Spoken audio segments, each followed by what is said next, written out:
Momento Catequético com Dom Paulo César Costa.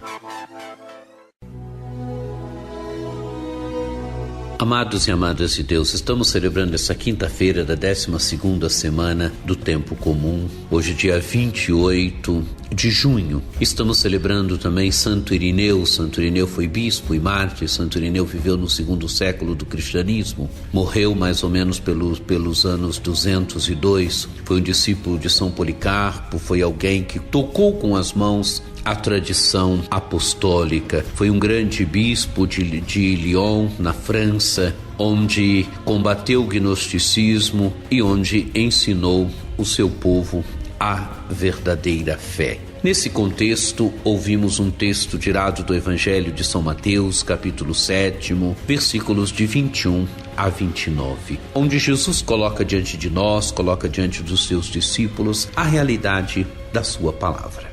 Ouçamos o texto. Disse Jesus aos seus discípulos: nem todo aquele que me diz Senhor, Senhor entrará no reino dos céus, mas o que põe em prática a vontade do meu Pai que está nos céus. Naquele dia, muitos vão me dizer: Senhor, Senhor, não foi em teu nome que profetizamos, não foi em teu nome que expulsamos demônios, não foi em teu nome que fizemos muitos milagres? Então eu lhes direi publicamente: jamais vos conheci, afastai-vos de mim, vós que praticais o mal. Amados e amadas de Deus, o que Jesus censura? Jesus censura o falar, o dizer Senhor, Senhor, mas não colocar em prática a vontade do Pai. Quer dizer, não viver a palavra de Deus, dizer Senhor, Senhor, dizer que tem fé, que é seguidora de Jesus Cristo, que crê em Jesus Cristo, mas não coloca em prática a palavra de Deus. A vida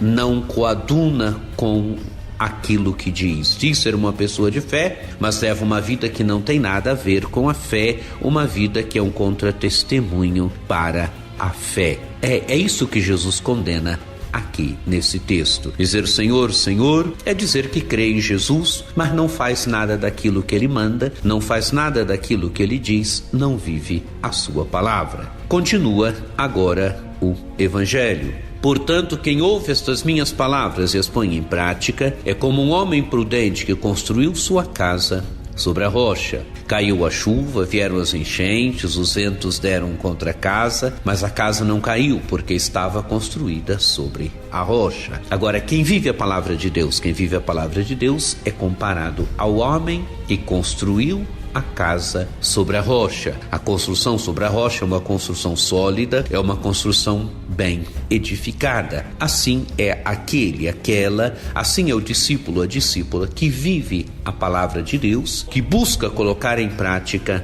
a palavra de Deus. E continua ainda o Evangelho. Por outro lado, quem ouve estas minhas palavras e não as põe em prática é como um homem sem juízo que construiu sua casa sobre a areia. Caiu a chuva, vieram as enchentes, os ventos sopraram e deram contra a casa, e a casa caiu e sua ruína foi completa. Agora, a imagem do homem que não vive a palavra de Deus, que escuta a palavra e não a põe em prática, é como o homem que construiu sua casa sobre a areia, onde a construção não é sólida, onde a tempestade, o vento, as coisas que vêm derrubam a casa, destroem a casa. E o Evangelho termina quando Jesus acabou de dizer essas palavras. As multidões ficaram admiradas com seu ensinamento. De fato, ele as ensinava como quem tem autoridade e não como os mestres da lei. O ensinamento de Jesus que causa admiração na multidão, que causa admiração nas pessoas. Jesus ensina como quem tem autoridade, quer dizer, é o Filho de Deus, e o Filho de Deus que ensina com autoridade. Amados e amadas de Deus, uma das prioridades da nossa diocese, uma das prioridades pastorais da nossa diocese é a palavra de Deus. A palavra de Deus, ela forma homens e mulheres livres e operantes. A palavra de Deus ouvida, meditada, vivida, ela forma homens e mulheres livres. Construamos verdadeiramente a nossa casa sobre a rocha da palavra de Deus. Busquemos viver a palavra de Deus e busquemos viver da palavra de Deus. Acesse o nosso site diocesesaocarlos.org.br.